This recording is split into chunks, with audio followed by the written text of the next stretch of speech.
Se isso está te incomodando, permaneça. Você não acorda perdido, você acorda cansado. Cansado de tentar controlar coisas que nunca estiveram sob seu domínio. Cansado de ajustar o tom, a postura, as expectativas. Cansado de lutar batalhas que parecem necessárias apenas porque todos ao redor insistem que são. Você chama isso de confusão, de falta de direção, de crise. Mas isso é só a superfície. O que existe por baixo é mais simples e mais incômodo. Você está exausto de lutar errado. Você passou tempo demais acreditando que precisava vencer o mundo antes de poder ficar em paz. Que precisava entender tudo, prever tudo, responder tudo. Que precisava ser visto da maneira certa, reconhecido no momento certo, recompensado pelo esforço que ninguém viu. E cada tentativa fracassada reforçou a mesma sensação: algo está fora do lugar, algo em você não encaixa. E então você começa a se perguntar se perdeu o rumo, se fez escolhas erradas, se chegou tarde demais. Mas observe com honestidade. Você não se sente vazio porque não tentou. Você se sente vazio porque tentou demais. Nas direções erradas. Você foi treinado a confundir movimento com progresso, a confundir reação com força, a confundir estar ocupado com estar no controle.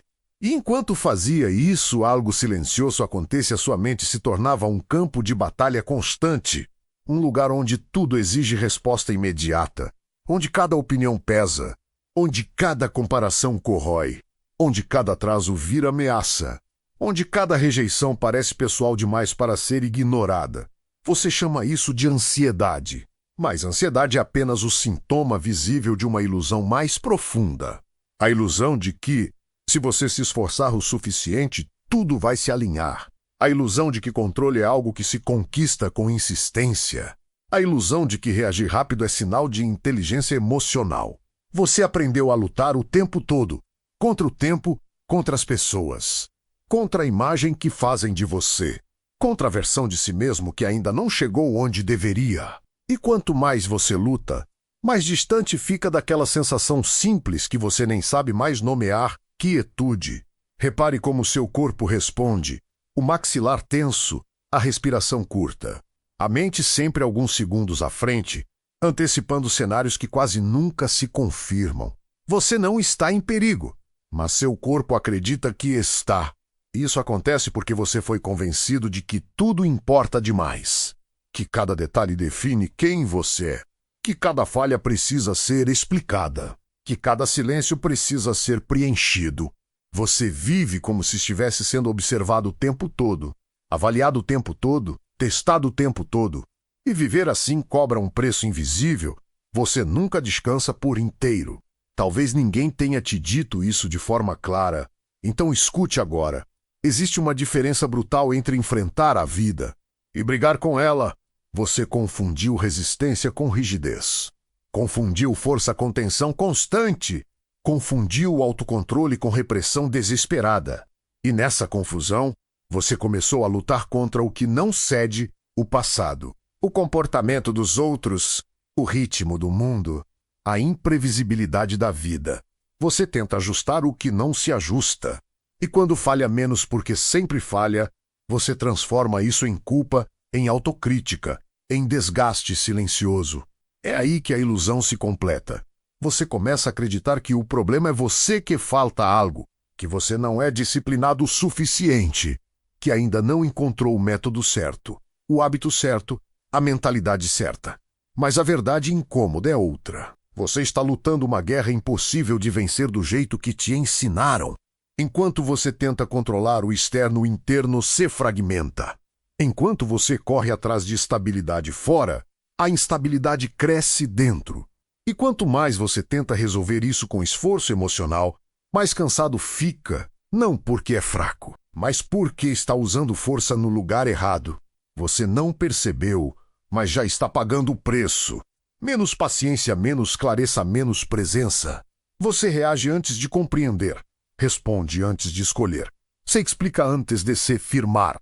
E chama isso de sobrevivência. Há um momento, talvez você esteja nele agora, em que a mente começa a resistir. Não ao mundo, mas a si mesma. Você sente um peso estranho, como se tudo exigisse mais energia do que deveria. Como se viver tivesse se tornado um esforço contínuo. Esse é o sinal, não de que você está perdido, mas de que algo em você sabe que essa luta não leva a lugar algum. A ilusão não é que a vida seja difícil. A ilusão é achar que você precisa reagir a tudo que ela coloca diante de você. Enquanto você não percebe isso, continuará cansado. Mesmo descansando, continuará inquieto. Mesmo parado, continuará lutando. Mesmo sem inimigo real, este primeiro passo não traz alívio. Ele traz desconforto. Porque reconhecer a ilusão exige admitir que boa parte do seu desgaste foi autoimposto. Não por escolha consciente, mas por condicionamento, e isso fere o ego. Fere a imagem que você construiu de alguém que aguenta, que segura, que dá conta. Mas algo em você já percebeu, do contrário, você não estaria aqui. O que vem a seguir não é motivação, é ruptura. Você resiste a esse ponto máximo que pode, não porque ele seja desconhecido, mas porque ele desmonta a narrativa que te manteve funcionando até aqui. A narrativa de que, se você se esforçar mais um pouco, se ajustar mais um pouco, ceder mais um pouco, as coisas finalmente entram nos eixos. Essa ideia é confortável. Ela te dá a sensação de que o controle está logo ali, ao alcance de mais uma tentativa. E é exatamente por isso que ela é tão perigosa. A ruptura começa quando essa promessa falha pela enésima vez. Você percebe que não importa o quanto se antecipe, algo sempre escapa. Não importa o quanto se explique, alguém sempre interpreta errado. Não importa o quanto se prepare, a vida sempre encontra um ângulo novo para te desestabilizar. E, pela primeira vez, você não sente só frustração, você sente desgaste. Um cansaço que não passa com descanso. Um cansaço que vem de sustentar uma postura que já não se sustenta sozinha. Você começa a notar pequenas rachaduras. Reações que antes pareciam normais agora soam exageradas. Preocupações que antes pareciam necessárias agora soam inúteis. Discussões que antes pareciam importantes agora soam vazias. E isso incomoda. Porque se essas coisas não importam tanto quanto você acreditava, então por que consumiram tanto da sua energia? Por que moldaram suas decisões? Por que definiram seu humor? A mente tenta fugir dessa pergunta, mas ela insiste. Ela volta no silêncio, no intervalo entre uma distração e outra, no momento em que você percebe que está cansado demais para fingir que está tudo bem. A ruptura não acontece em forma de explosão. Ela acontece em forma de exaustão. Você não desmorona. Você desacelera a força. E nessa desaceleração, algo fica evidente. Você viveu reagindo, não escolhendo. Reagindo ao que esperavam de você. Reagindo ao medo de ficar para trás. Reagindo à necessidade de provar valor. Reagindo à ideia de que, se não estivesse sempre alerta, algo seria perdido. Algo importante. Algo definitivo. Mas o que exatamente você perdeu ao longo desse tempo? Talvez tenha sido a capacidade de ficar em silêncio sem culpa. Talvez tenha sido a clareza de diferenciar o que exige ação do que exige contenção. Talvez tenha sido a sensação de estar inteiro, em vez de sempre em alerta. Você não percebeu quando isso começou, porque a ruptura não avisa, ela se infiltra. Um dia você se pega irritado com coisas pequenas. No outro, indiferente a coisas grandes. Você alterna entre tensão e apatia, como se a mente estivesse tentando se proteger do excesso de estímulo desligando partes de si mesma. Você chama isso de fase difícil, mas é mais preciso chamar de limite. Existe um ponto em que insistir deixa de ser virtude e vira teimosia interna. Um ponto em que continuar reagindo não é mais sinal de força, mas de incapacidade de parar. E parar, para você, sempre pareceu perigoso, como se a vida fosse te atropelar no instante em que você baixasse a guarda. Essa é a mentira mais difícil de abandonar. Você não reage porque precisa. Você reage porque tem medo do que acontece se não reagir. Medo de parecer fraco, medo de perder espaço, medo de ser esquecido, medo de não ter valor sem esforço visível. E então você começa a entender algo incômodo. Grande parte do seu sofrimento não vem do que acontece, mas do impulso automático de responder a tudo. de se posicionar, de se defender, de se justificar, de se explicar. Como se cada evento fosse um julgamento silencioso sobre quem você é, a ruptura se aprofunda quando você percebe que esse impulso não te protege. Ele te expõe, ele te desgasta. Ele te mantém preso a um estado de vigilância constante, um estado em que a mente nunca descansa porque nunca se sente segura. Nesse ponto, duas coisas acontecem. Ou você tenta anestesiar esse desconforto, se distraindo, se ocupando, se convencendo de que é só uma fase, ou você encara o fato de que algo precisa mudar não fora, mas dentro. E encarar isso exige uma coragem diferente. Não a coragem de agir, mas a coragem de não reagir, a coragem de não preencher o silêncio, a coragem de não responder imediatamente, a coragem de sustentar o desconforto sem transformá-lo em drama. Isso não traz alívio imediato, traz estranhamento, porque, pela primeira vez, você começa a sentir o peso real das suas reações. Você percebe o quanto elas foram automáticas, o quanto elas foram condicionadas, o quanto elas serviram mais para manter uma imagem do que para preservar sua integridade interna. A ruptura não te torna calmo, ela te torna lúcido. E essa lucidez dói, porque ela mostra que você não estava perdido. Você estava ocupado demais lutando para perceber onde realmente estava. A partir daqui, não dá para voltar ao estado anterior sem fingimento. Algo foi visto, algo foi quebrado. E o que vem depois não é conforto. É disciplina, não como hábito externo, mas como contenção interna, como escolha consciente de onde colocar energia e de onde retirar. Esse é o ponto em que muitos param, não porque não entendem, mas porque entendem demais. Há um custo que ninguém menciona quando fala sobre autocontrole, um custo que não aparece nos discursos, nem nas promessas de equilíbrio, nem nas ideias de vida organizada. É um custo silencioso, acumulativo, inevitável. E você só o percebe quando já não está mais disposto a voltar atrás. O custo de não reagir é ser mal interpretado. Quando você para de se explicar, alguns assumem que você não se importa. Quando você escolhe o silêncio, alguns entendem como desprezo. Quando você não entra em disputas, alguns concluem que você perdeu força. Você sente isso nos olhares, nas entrelinhas, nas mudanças sutis de comportamento.